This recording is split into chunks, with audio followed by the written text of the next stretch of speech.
Alright, it's recording. Hello guys, मैं हूँ शिवम और मेरा नाम है Anant. And Okay, this is the record हो रहा है? मानसरोवर पॉडकास्ट. रिकॉर्ड हो रहा है. फाइनल ओके ठीक है. Welcome back Anant. I think हम बहुत टाइम बाद बैठ रहे हैं कहानी पढ़ने के लिए. कहानी पढ़ने में बहुत वक्त लगा दिया हमने. आप बहुत दिनों का ब्रेक लेके बैठे थे, क्यों कर रहे थे? यार बताओ मैं तो पहले. ले ही रहा था ब्रेक, साथ में तुम भी तो ले रहे थे. तुम भी तो छुट्टी पे चल रहे हो. आपने क्या क्या किया लेकिन इसमें? मैं तो घूम रहा हूँ, मैं तो कुछ और कर नहीं रहा हूँ. मैं भी कुछ नहीं कर रहा यार, बस घर का काम कर रहा हूँ, घर बना रहा हूँ. शादी अच्छी थी लेकिन आपकी. शादी अच्छी थी यार, शादी बढ़िया हुई. तो जिन लोगों को नहीं पता, अनंत की शादी हो चुकी है और मैं शादी में गया था. देहरादून में हुई थी, बहुत बढ़िया शादी हुई थी, बहुत नाचे थे, बहुत अच्छा खाना था. और अनंत अभी कहाँ, नोएडा आ गए वापस? मैं नोएडा वापस आ गया नोएडा में हूँ, रह रहे हैं. इसीलिए ब्रेक लिया गया. थोड़ा शादी की तैयारियां, कोरोना वेडिंग. फिर मैं सिटीज मूव किया. मैं बच बचा. देहरादून में था टेम्परेरीली और अब finally Noida, back to square one. तो आप वैसे you have entered into a next phase of life. तो शायद अब दूसरे टाइप की कहानी अभी हम पढ़ पाएंगे, कुछ और रिलेटेड टू शादी probably. Something other than depression and darkness. Dark दो मुझे. हाँ, अब होलसमनेस आ गई लाइफ में, है ना, थोड़ा. which is good. I wish sub and also I'm hoping all of our listeners, whoever missed us, probably would like we'll be doing more of these. और इससे पहले कि हम और कोई ऐसे प्रोमिस करें जिन्हें हम कीप ना कर पाए. नहीं नहीं यार, करते जो बस कर जैसा रहे हैं आ रहा आज है उसमें आनंद हो कहानी यार. पढ़ लेते हैं. और जितने लोग देखते हाँ हैं वो तो अच्छे हाँ. ही हैं, मतलब ऐसे डिमांड नहीं करते ऐसी. और चलो फाइनली अब हम वीडियो भी कर रहे हैं, तो एटलीस्ट इतना बोरिंग नहीं लगेगा सुनने के लिए. तो now we have some visuals also going on. You can see कि हम किताबों में से जब पढ़ते हैं कहानी, तो this is how it goes. तो आज बहुत टाइम हो गया है, तो I wanted to start with a story that I think you have read also and I have read before long ago. ये यशपाल की कहानी है. Yashpal is another name synonymous with Hindi short story. Premchand का जितना नाम हुआ है, यशपाल को भी उनके आसपास ही माना जाता है. और इनकी जो स्टोरीज भी रही हैं, वही एक गरीबी में से निकल के या फिर एक उस समाजवादी पॉइंट ऑफ व्यू को लेके चलती हैं. और पूंजीवादी समाज के, ये उसी टाइम पे लिखी गई हैं, 40-50 साल पहले हमारे. तो उस नजरिए से लिखते हैं यशपाल की कहानी. और एक एक एक ऐसी सीख या एक ऐसी चीज जो होती है, जो आपको लग जाती है, और वो मैसेज जो होता है, इट स्टेज विद यू. इस तरह की कहानियां लिखते हैं. तो इनकी एक कहानी है आदमी का बच्चा, जो कि मुझे बड़ी पसंद है. आज हम वो पढ़ेंगे. चलिए. ठीक है. आदमी का बच्चा, यशपाल की कहानी हम पढ़ रहे हैं. राजकमल पेपरबैक्स की बुक है. अगर आपको चाहिए तो प्रतिनिधि कहानियां, इनकी बहुत अच्छी सीरीज होती है. सारी कहानियां इसमें. आखिरी कहानी है आदमी का बच्चा. दोपहर तक डॉली कॉन्वेंट में रहती है. इसके बाद उसका समय प्रायः आया बिंदी के साथ कटता है. मामा दोपहर में लंच के लिए साहब की प्रतीक्षा करती है. साहब जल्दी में रहते हैं. ठीक 1:07 पर आए. गुसल खाने में हाथ मुंह धोया. इतने में मेज पर खाना आ जाता है. आधे घंटे में खाना समाप्त कर सिगार सुलगाकर साहब कार में मिल लौट जाते हैं. लंच के समय डॉली खाने के कमरे में नहीं आती, वो अलग खाती है. संध्या 5:30 साहब मिल से लौटते हैं तो बेफिक्र रहते हैं. उस समय वो डॉली को अवश्य याद रखते हैं. 5-7 मिनट उससे बात करते हैं और फिर मामा से बातचीत करते हुए देर तक चाय पर बैठे रहते हैं. मामा दोपहर या तीसरे पहर कहीं बाहर जाती हैं तो ठीक 5 बजे लौटकर साहब के लिए कार में आती है. हाथ मुंह धुलवाकर डॉली की सुनहलापन लिए काली कत्थई अलकों में वो अपने सामने कंघी कराती है. स्कूल की वर्दी की काली सफेद फ्रॉक उतारकर दोपहर में जो मामूली फ्रॉक पहना दी जाती है, उसे बदलकर नई बढ़िया फ्रॉक उसे पहनाई जाती है. बालों में रिबन बांधा जाता है. सैंडल के पॉलिश तक पर मामा की नजर रहती है. बग्गा साहब मिल में चीफ इंजीनियर हैं. विलायत से आए हैं. 1200 रुपए महीना पाते हैं. जीवन से संतुष्ट हैं, परंतु अपने उत्तरदायित्व से भी बेपरवाह नहीं है. बस एक ही लड़की है, डॉली। डॉली 5वें वर्ष में है। उसके बाद कोई संतान नहीं हुई। एक ही संतान के प्रति अपना कर्तव्य पूरा कर सकने से साहब और मामा को पर्याप्त संतोष है। बग्गा साहब की नजरों में संतान के प्रति उत्तरदायित्व का आदर्श ऊंचा है। वो डॉली को बेटी या बेटा सब कुछ समझकर संतोष किए हैं। यूनिवर्सिटी की शिक्षा तो वो पाएगी ही। इसके बाद शिक्षा क्रम पूरा करने के लिए उसका विलायत जाना भी आवश्यक और निश्चित है। संतान के प्रति शिक्षा के उत्तरदायित्व का यह आदर्श कितनी संतानों के प्रति पूरा किया जा सकता है? साहब कहते हैं, यूं कीड़े मकोड़ों की तरह पैदा करके क्या फायदा। मामा मिसेस बग्गा भी हामी भरती हैं, और क्या। डॉली, डॉली, डॉली। मामा 3 दफे पुकार चुकी थी। चौथी दफे उन्होंने आया को पुकारा।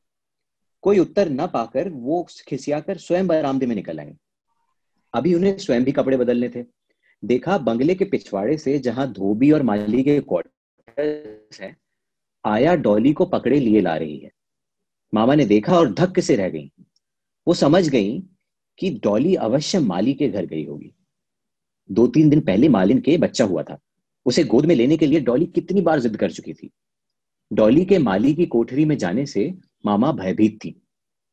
धोबी के लड़के को पिछले ही सप्ताह खसरा निकला था। लड़की उधर जाती तो उन बेहुदे बच्चों के साथ शहतूत के पेड़ के नीचे धूल में से उठा उठाकर शहतूत खाती थी। उन्हें भय था उन बच्चों के साथ डॉली की आदतें बिगड़ जाने का।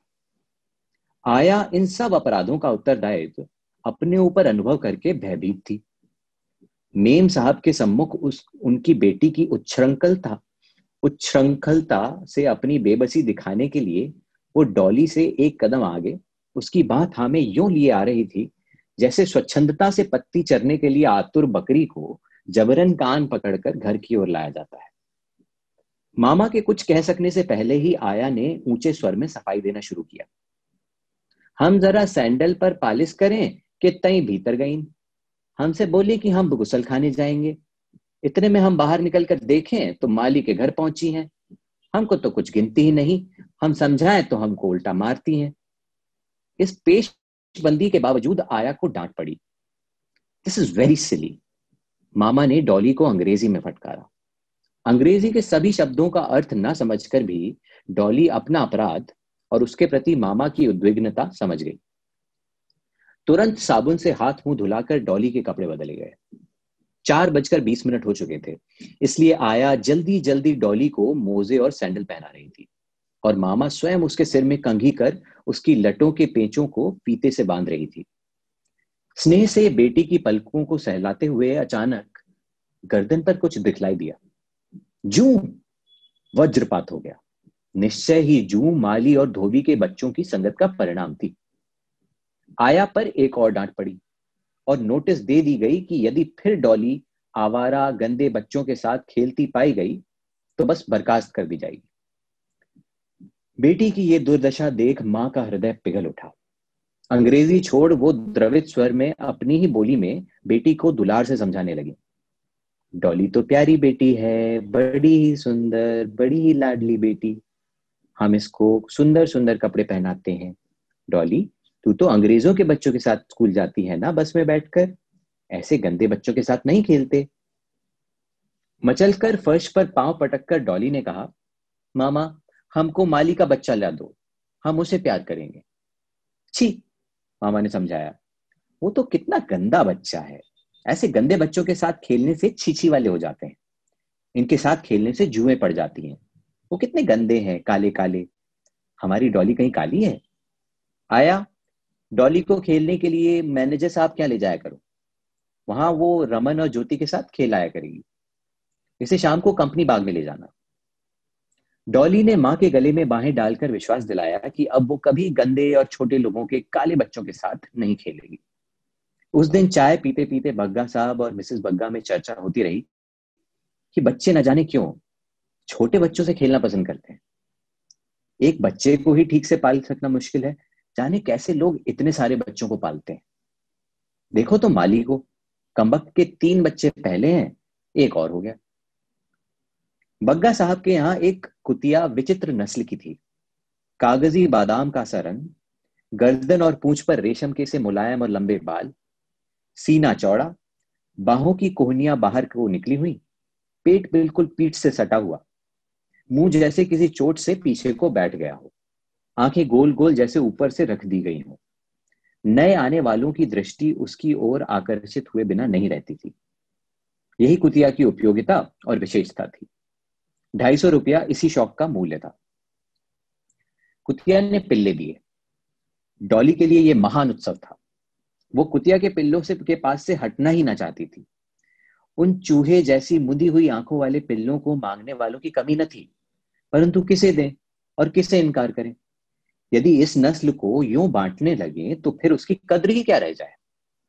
कुतिया का मोल 250 रुपया उसके दूध के लिए तो होता नहीं। साहब का कायदा था, कुतिया पिल्ले देती थी तो उन्हें मेहतर से कहकर गर्म पानी में गोता देकर मरवा देते थे। इस दफे भी वो यही करना चाहते थे, परंतु डॉली के कारण परेशान थे।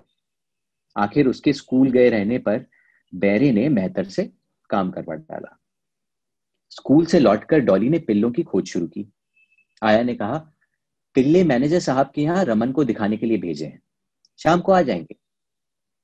मामा ने कहा, बेबी पिल्ले सो रहे हैं, जब उठेंगे तो तुम उनसे खेल लेना। डॉली पिल्लों को खोजती ही फिरी। आखिरकार मेहतर से उसे मालूम हो गया कि वो गर्म पानी में डुबोकर मार डाले गए हैं। डॉली रो रो कर बेहाल थी। आया उसे पुचकारने के लिए गाड़ी में कंपनी बाग ले गई। डॉली बार बार पूछ रही थी, आया, पिल्लों को गर्म पानी में डुबोकर क्यों मार दिया? आया ने समझाया, डैनी इतने बच्चों को दूध कैसे पिलाती? वो भूख से च्यों च्यों कर रहे थे, इसलिए उन्हें मरवा दिया। 2 दिन तक डैनी के पिल्लों का मातम डैनी और डॉली ने मनाया। फिर और लोगों की तरह वो भी उन्हें भूल गई। माली के नए बच्चे के रोने की कै कै आवाज आधी रात में, दोपहर में, सुबह शाम किसी भी समय आने लगती थी। मिसेस बग्गा को ये बहुत बुरा लगता। झल्लाकर वो कह बैठती, जानी इस बच्चे के गले का छेद कितना बड़ा है। बच्चे की कै कै उन्हें और भी बुरी लगती जब डॉली पूछने लगती, मामा, माली का बच्चा क्यों रो रहा है? बिंदी समीप ही बैठी बोल उठी, रोएगा नहीं तो क्या, मां के दूध ही नहीं उतरता। मामा और बिंदी को ध्यान नहीं था कि डॉली उनकी बात सुन रही है। डॉली बोल उठी, मामा, माली के बच्चे को मेहतर से बोलकर गर्म पानी में डुबा दो, फिर नहीं रोएगा। बिंदी ने हंसकर धोती का आंचल होंठों पर रख लिया। मामा चौंक उठी। डॉली अपनी भोली सरल आंखों में समर्थन की आशा लिए उनकी ओर देख रही थी। दैट इज वेरी सिली डॉली, कभी आदमी के बच्चे के लिए ऐसा कहा जाता है? मामा ने गंभीरता से समझाया। परिस्थिति देख आया डॉली को बाहर घुमाने ले गई। तीसरे दिन संध्या समय डॉली मैनेजर साहब के यहाँ रमन और ज्योति के साथ खेलकर लौट रही थी। बंगले के दरवाजे पर माली अपने नए बच्चे को कोरे कपड़े में लपेटे दोनों हाथों पर लिए बाहर जाता दिखाई दिया। उसके पीछे मालिन रोती चली जा रही थी। आया ने मरे हुए बच्चे की परछाई पड़ने के डर से उसे एक ओर कर लिया। डॉली ने पूछा, ये क्या है? आया, माली क्या ले जा रहा है? माली का छोटा बच्चा मर गया है, धीमे से आया ने उत्तर दिया और डॉली को बांह से थामे बंगले के भीतर ले चली। डॉली ने अपनी भूली नीली आंखें आया के मुख पर गड़ाकर पूछा, आया, माली के बच्चे को क्या गर्म पानी में डुबो दिया? छी डॉली, ऐसी बातें नहीं कहते, आया ने धमकाया। आदमी के बच्चे को ऐसे थोड़ी मारते हैं। डॉली का विस्मय शांत नहीं हुआ। दूर जाते माली की ओर देखने के लिए घूमकर उसने फिर से पूछा, तो आदमी का बच्चा कैसे मरता है? लड़की का ध्यान उस ओर से हटाने के लिए उसे बंगले के भीतर खींचते हुए आया ने उत्तर दिया, वो मर गया, भूख से मर गया है, चलो मामा बुला रही हैं। डॉली चुप नहीं हुई। उसने फिर पूछा, आया, हम भी भूख से मर जाएंगे? चुप रहो डॉली, आया झुंझला उठी। ऐसी बात करोगी तो मामा से कह देंगे। लड़की के चेहरे की सरलता से उसकी मां का हृदय पिघल उठा। उसकी घुंघराली लटों को हाथ से सहलाते हुए आया कहने लगी, बैरी की आंख में राई नोन, हाय मेरी मिस साहब, तुम ऐसे आदमी थोड़े ही हो। भूख से मरते हैं कमीने आदमियों के बच्चे। कहते कहते आया का गला रूंध गया। उसे अपना लल्लू याद आ गया था 2 बरस पहले। तभी से तो वो साहब के यहाँ नौकरी कर रही थी। ये थी कहानी।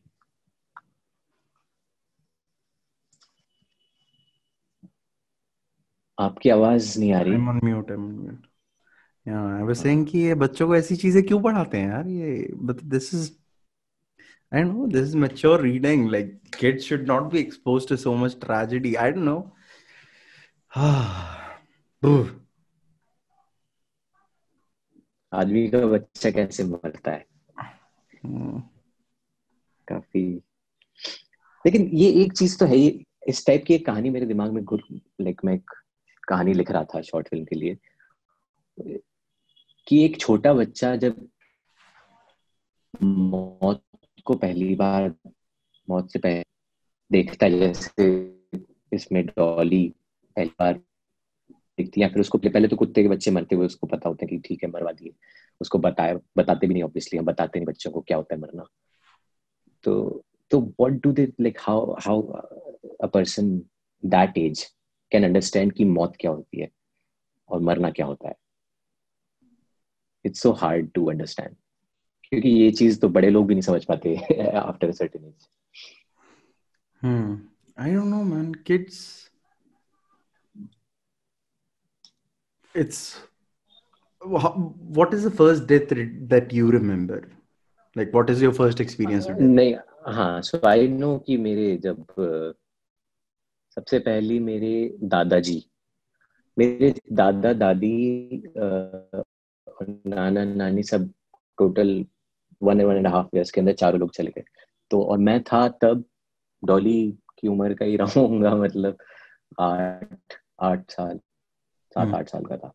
तो आई जस्ट न्यू कि लोग, मतलब मुझे दिखता था कि मम्मी पापा को रोते हुए कभी नहीं देखा था, जैसे उस उम्र तक कभी नहीं, मतलब आपको रेयर ओकेजन पे आप देखते हो अपने मम्मी पापा को रोते हुए, और ऐसे रोते हुए फूट फूट के रो रहे हैं, और आप सिर्फ मम्मी पापा नहीं, सारे बड़े लोग घर के, सब घर के बड़े लोग रो रहे हैं और बच्चे समझ नहीं पा रहे क्या हो रहा है। लेकिन पता था दादाजी हैं, दादाजी लेटे हुए हैं, दादाजी उठ नहीं रहे, दादाजी नहीं है, मतलब समझ नहीं आता था। लेकिन हम बच्चे आपस में खेलते रहते थे, गाँव जाते थे, हमारे लिए वो एक वेकेशन जैसी हो जाती थी।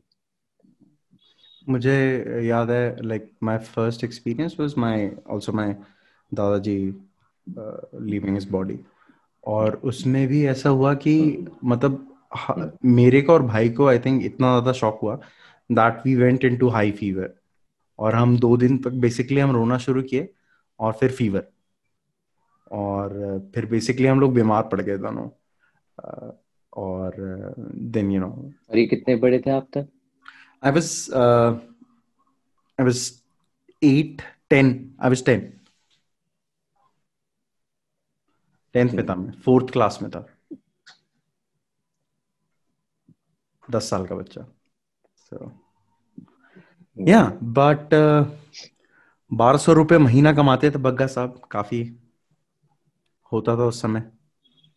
और ये चीज नहीं, लेकिन इसमें हाँ, ये चीज कितनी रेलेवेंट है कि अभी भी कहीं ना कहीं जो मिडिल क्लास है या जो थोड़ा प्रिविलेज्ड है, उस सेक्शन में ये भाव है कि यार इनके साथ मत खेलो, इनके साथ मत जाओ, गंदे होते हैं, काले होते हैं, लाइक वो प्रेजुडिसेस तो इतनी है। वो कुछ भी चेंज नहीं हुआ। इफ यू चेंज दैट 1200 रुपए टू 1,20,000 और something, it's the story that is written today. इस स्टोरी में कुछ ऐसा है ही नहीं जो आप सोच सकते हो कि पुरानी है। एंड इट्स सो रेलेवेंट क्योंकि कहीं ना कहीं वो अब जैसे भी हो रहा है, जो भी प्रोपेगेंडा मीडियम है उसका, लेकिन अभी भी ये थॉट है कि यार ये गरीब लोग फैला रहे हैं कोरोना भी, ठीक है, ये गरीबी करते हैं ये लोग, देखो मास्क नहीं पहनते, ये कितना साफ सफाई का ध्यान नहीं रखते। तो ये कहीं ना कहीं हमारे घर साफ हैं, हमारे कमरे साफ हैं, तो हम लोगों को ऐसा लगता है कि सामने वाला जो है वो वही है। नहीं, तो ये कहानी एक तो सबसे stark, it's basically about class difference, ठीक है। अभी मैंने रिसेंट में 2 पिक्चरें देखी हैं। जैसे वैसे तो मैं पिक्चरें बहुत कम देख रहा हूँ, लेकिन दोनों ही पिक्चरें जो मैंने देखी, दोनों ही इस बारे में थी। एक थी व्हाइट टाइगर और दूसरी सर, और दोनों में अलग अलग एस्पेक्ट से व्हाइट टाइगर में तो बेसिकली उसमें दिखाया कि है कि एक एक इंसान, इंडिया में दो इंडिया है, एक डार्क इंडिया है, एक लाइट इंडिया है, एक शाइनिंग है और बगल में एंटीलिया है, उसके बगल में स्लम्स हैं। तो हम अभी भी वो एक बहुत बड़ी डायकोटोमी में बिल्कुल विजिबली रहते हैं। और not just our society, it's everywhere, but it's very drastic that we don't realise. इसीलिए एक फॉरेनर का गेज जब आता है, जैसे even the writer Arvind Adiga या फिर director of the movie, he is looking at it from outside, so he does see a lot of things that we may not। तो उसका एक white man's gaze भी है उसमें, लेकिन रियलिटी तो है कि we do know कि ये लोग अलग हैं, ये लोग हैं और हम लोग हैं, हम लोग हमारी सोसाइटी है। एंड सर जो मूवी है, सर आपने देखी? नहीं, मैंने दोनों नहीं देखी। आई वुड टेल यू, दोनों बहुत अच्छी हैं। मतलब व्हाइट टाइगर तो ठीक है, you might have opinions about it, but sir is about like a very tender romance that you do not know. You know that it's not possible, that you cannot fall in love with a house help. It's just not something you do in India. Even if you do, that is like a rare case and people have stories and लोग ऐसे बातें पता है कि उसने अपनी made से शादी कर ली। ऐसा I know there was one story that I used to like, मुझे सुनाई जाती थी कि एक कोई थे हमारे बैंक में, कोई एक ऑफिसर थे, उन्होंने he married his maid and ये अजीब से सुनाई उन्होंने ना, पता ऐसे करा। एंड आई थॉट कि वो सबसे खुश रहते थे, मुझे जब भी मैं मिला उनसे बहुत अच्छे इंसान लगते थे उन्हें। सर में ये कहानी है, sir is talking about that कि not just us, not just कि हम सोचते हैं कि ये लोग, जो लास्ट में उसका जो आया का जो पॉइंट ऑफ व्यू है ना, कि आया ऑल्सो नोज, क्योंकि that the person on the ground also knows कि ये जो 10वें फ्लोर पे है, ये हमसे ऊपर हमारा मालिक, ये मालिक आदमी है, हम नीचे लोग हैं। तो it's the same thing and even they don't have the courage. अगर उनको भी प्यार हो गया तो वो तो बिल्कुल नहीं, उनके लिए तो ऑब्वियसली इट्स मोर डिफिकल्ट, हम सोचते भी नहीं। बहुत ब्यूटीफुली उसमें अंडरलाइन किया and I think you really like it. बहुत अच्छी मूवी है। I would tell whoever is listening also, sir देखिए, बहुत अच्छी मूवी है। व्हाइट टाइगर भी जरूर देखिए, अच्छी है वो भी।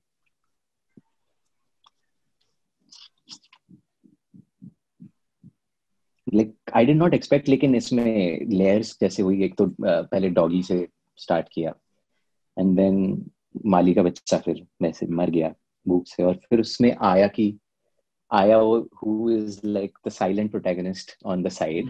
It is her story as much. Dolly के through आया is basically coming to terms with her own past कि 2 साल पहले उसका बच्चा मर गया। शायद हम ये समझ ना पाए, ठीक है, क्योंकि हमारे पास जो एजुकेशन का एक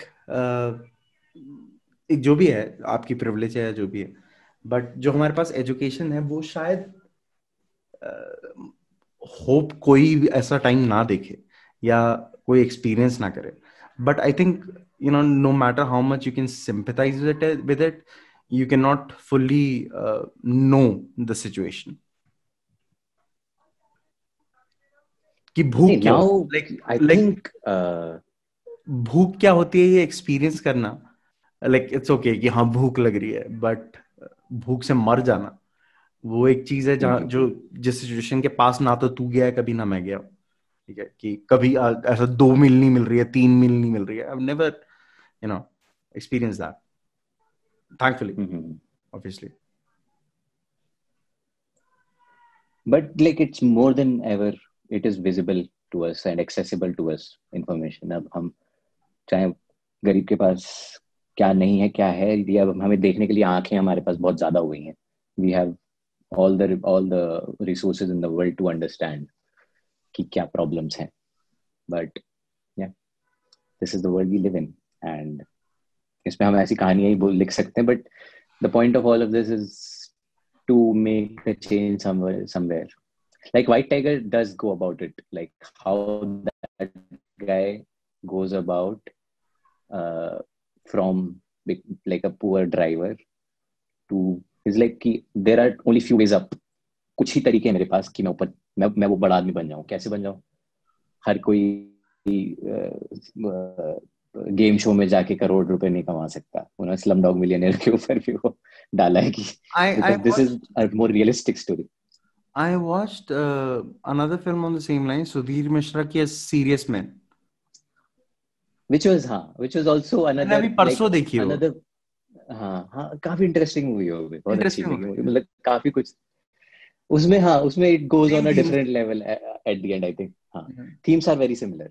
Yeah. वही कि एक उस लेवल पे when you are like debilitated by the system, when you're born in that system where it's very hard to break ranks. Right. आपको चाहे कितना भी बोल लो कि बहुत हार्ड वर्क करके तू करोड़पति बन सकता है, उसमें अंबानी उसमें बन वो बात सकता है, हर बोलता है कोई ना, नहीं बन like सकता. he talks There's about no way. generations, so he basically talks about कि हाँ it takes 4 generations for somebody to be like at the top of the game, if they play their cards yeah right.